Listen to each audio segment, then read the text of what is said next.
The last speaker of the day is Anshi Goel. Anshi is also working in Nutrition Foundation of India, and she has enrolled herself for her PhD in the Avinashalingam University, Coimbatore. Her PhD dissertation research work is dual nutrition burden in women from low-income group families.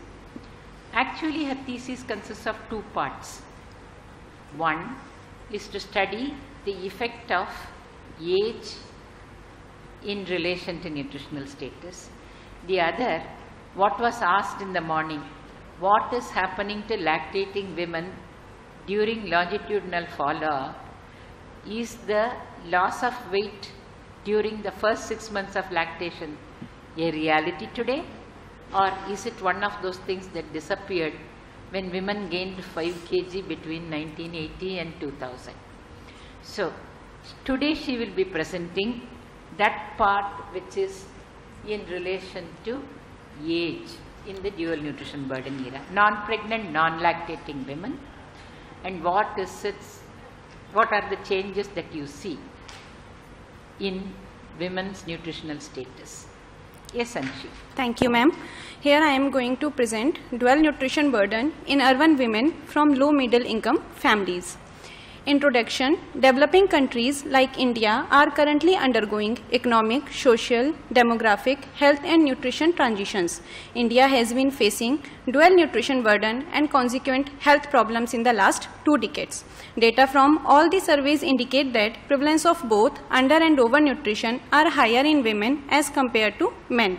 In the last 2 decades, there has been a steady and progressive increase in overnutrition and associated NCDs. Data from NFHS4 showed that in Delhi, a predominantly urban state, prevalence of overnutrition is high, especially among women. Here the objectives are to assess prevalence of under and overnutrition in non-pregnant, non-lactating women belonging to low middle income group families. Study design and methodology. A mixed longitudinal study in NPNL from urban low income households from 3 South Delhi ICDS blocks identify households with NPNL women, obtained consent form from women who are 18 and year of above, recorded socio-demographic data in pre-tested questionnaire. At the time of enrollment, measured height by stature meter, weight by digital weighing balance, and mid-upper arm circumference, waist and hip circumference by vernier tape. Compute BMI from height and weight measurements and assess nutritional status. Depending on their nutritional status, we provide appropriate advice on dietary intake as well as on physical activity. Follow up once in a 3-month, assess compliance with advice, measure weight, MUAC, WC and HC again. Data data entered in MS Excel and analyzed using Excel and SPSS 25. Table number 1 shows women enrolled and anthropometric measurements carried out. Here are 3 years data, 2015, 16 and 17. The total number of women is 4155. All are having heights. Weight is 11215, MUAC 6740 and WC and HC 7906. In 3 years, 4155 women were enrolled. Weight was measured in 11215 visits, that is 2.7 measurements per year. Circumference measurements cannot be taken in winters and hence the number of times circumferential measurements were taken was lower. MUAC was measured 1.6 times in a year. Table number 2, number of weight measurements in age/BMI groups. There are 3 age groups, 18 to 29, 30 to 49 and more than and equal to 50. Information on age, weight and BMI was available in 11107. These data were analyzed for assessing the effect of age on nutritional status of women. Socio-demographic profile of women. Majority were nuclear families with 5 or less members. Majority of men and women had secondary school education. Majority of men worked in white-collar jobs. 22% were semi-skilled. Over 90% of women were housewives. Over 95% of households lived in brick and mortar building. 29.5% owned their house, the rest mostly migrants lived as tenants. Over 95% had access to piped water supply at home or in the vicinity and access to flush toilets either in their home or shared with other households. For cooking, almost all households used LPG and stainless steel utensils. Over 90% owned color TV, which was their main source of entertainment. If the household possessions are considered, these households belong to low middle income group. Because of urban housing constraints, these families lived in 1 or 2 rooms in overcrowded, unhygienic localities. These families stated that they were food secure. If needed, they accessed subsidized food grains from public distribution system and availed ICDS supplementary feeding programs. Anthropometric parameters, anthropometric profile of women. There are parameters height, weight, BMI, MUAC and HC. Here mean plus minus ST. Height does not change in adult women, hence taken only at the time of enrollment. These women were relatively short. Mean height is 151.7, mean weight is 57.5. These women had relatively high mean of BMI, MUAC, WC as well as HC. Nutritional status and adiposity among women. Prevalence of undernutrition was relatively low, that is 7.9%, 44.4% are normally nourished and 47.7% are overnourished. About 40% had high WC and had 25% high HC. Anthropometric measurements in relation to age. Here this is a graph, height, weight, BMI and in 3 age groups 18 to 29, 30 to 49 and more than and equal to 50. These differences in mean height between the 3 age groups were very small, 152, 151.7 and 151. With increasing age, there is a progressive increase in mean body weight and these differences were statistically significant. There was also a progressive increase in mean BMI and these differences were also statistically significant. Circumferential measurements in relation to age. Again, in the 3 age group, there was a progressive increase in mean WC with age. There was an increase in MUAC and HC with age, but these were of a lower magnitude as compared to WC. Nutritional status of women in relation to age. Here, even in the 18 to 29 age group, prevalence of undernutrition was low, that is 12.1%, 54% are normally nourished and 33.9% are overnourished. There was a steep increase in prevalence of overnutrition with increase in age. In the over more than and equal to 50 age group, 68.4% of women are overnourished. Prevalence of adiposity in relation to age. Prevalence of adiposity as assessed by high WC and HC were seen right from 18 to 29 age group. Adiposity increased with age. In each age group, prevalence of high WC was higher as compared to high hip circumference. 3/4 of women aged 50 years and above had high WC and 41.7% of them had high hip circumference HC. Anthropometric circumference measurement in relation to BMI. Mean height, weight, BMI, MUAC, WC and HC in undernourished, normally nourished and overnourished women were computed. The differences in mean height in undernourished, normally nourished and overnourished are very small and were not of any physiological significance. There was a progressive increase in mean weight, BMI, MUAC, WC and HC with increasing in BMI and all the differences are statistically significant. The next, prevalence of adiposity in relation to nutritional status. None of the undernourished women had high waist or hip circumference above the cutoff levels. Among normally nourished women, 8% had high WC and 1.4% had high HC. Among the overnourished women, 78% had high WC and 51.3% had high HC. Mean MUAC and HC increases with increase in BMI, but are similar across all age group. In contrast, mean WC increases both with increasing age and with increasing BMI.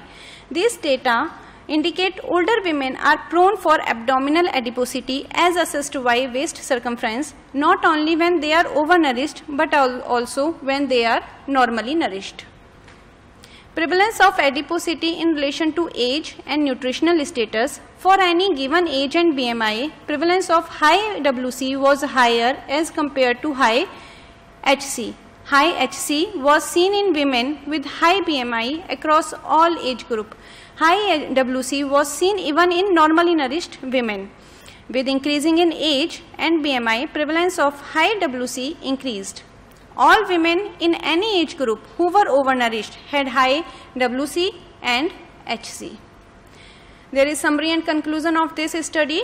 Data from the present study indicate that among the urban women from low middle income families, prevalence of undernutrition was low. Over 40% of these women were normally nourished. Efforts should be directed to ensure that these women continue their current dietary intake and lifestyle, remain normally nourished and healthy. Nearly half of the women were overnourished and over 40% have high abdominal adiposity. In these women, rise in overnutrition was not due to increase in energy intake but mainly because of steep reduction in physical activity. Focused attention on improving physical activity can help them to halt rise in overnutrition and related increase in non-communicable disease rates. It is imperative that overnourished women are advised to seek nutrition and health care for effective management of overnutrition and early detection and management of non-communicable diseases. Thank you. Thank you, Anshi. It's really nice to see that all our students have adhered to the time and completed their presentation within the allocated 20 minutes time. Good. Any questions?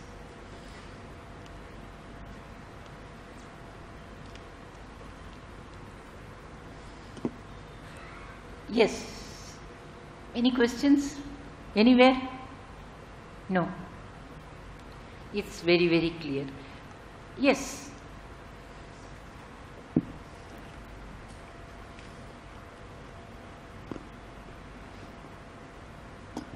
Ma'am, the presentation was extremely good. One question from you, ma'am. Ma'am, as per this presentation, that weight increases by the time the lady touches by 50. We have got ICMR values. The calorie intake does not decrease while we are at certain age group. We don't look into the age group. We look into the sedentary activity, moderate activity, physical activity. Look into that. We understand that activity definitely must have gone down, so that the weight must have gone up. But as per the calorie requirement, what should I suggest my patients? Should they not decrease their calorie intake by 10 to 20% as they increase, because their body metabolism is also going down? Very good question. As we grapple with dual nutrition burden, we have two major changes made in both Indian RDA and in global RDA. We will come to Indian RDA first. Global RDA is essentially on the same lines, and Indian RDA took global RDA into account. As a matter of fact, if it comes to energy and protein nutritional status, half the committee of WHO is made of Indians.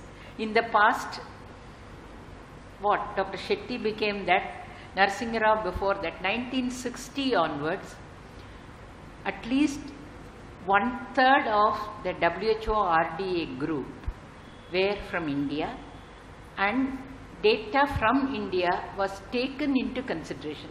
Not always accepted. Let us understand that. Dr. Shetty for the first time said BMR for Indians is 10% low. Published paper across, ignored for 40 years with absolute freedom. Why? No. Developing country undernutrition, don't underestimate. Let us give overage. Second statement came again and again from ICMR saying, as far as energy is concerned, for heaven's sake, take average. Do not say +2 ST. No, you are all undernourished. You are all dying of undernutrition. So don't come in our way. We will support. That is the way you should come out of undernutrition. And what undernutrition? We will catch up in height. How? Nobody answered the question. So see, in energy, for 30 years, Indian recommendations were totally dismissed. But today they are accepted. I do not know whether you have seen the 2004 RDA. It tells you body weight 40, 45, 50, 55, 60, 65, 70, 75. Totally different RDAs, and in that they differentiate between man and women because body compositions are different. And physical activity level, low, moderate and high. So you have 9 classifications to choose from. To some extent, India did take that part into account, but their one major hassle was the perception that undernutrition is the game that we are fighting even in 2010. So contrary to several Indian scientists pleading that please take BMI for a given height in adult as the reference standard, if at all you need a reference standard, they followed the usual pattern that you will take current height +2 SD, because that is the attainable height for the BMI they took correctly. But you know, look at their height, 151. If you are going to calculate for a 160, the difference is large. So ICMR has reconstituted its RDA, and now they are considering all these things in the dual nutrition burden era. So you will, by 2020, get a good ICMR standard which will say what is the appropriate weight for the current height. That will be your 45, 50, whatever.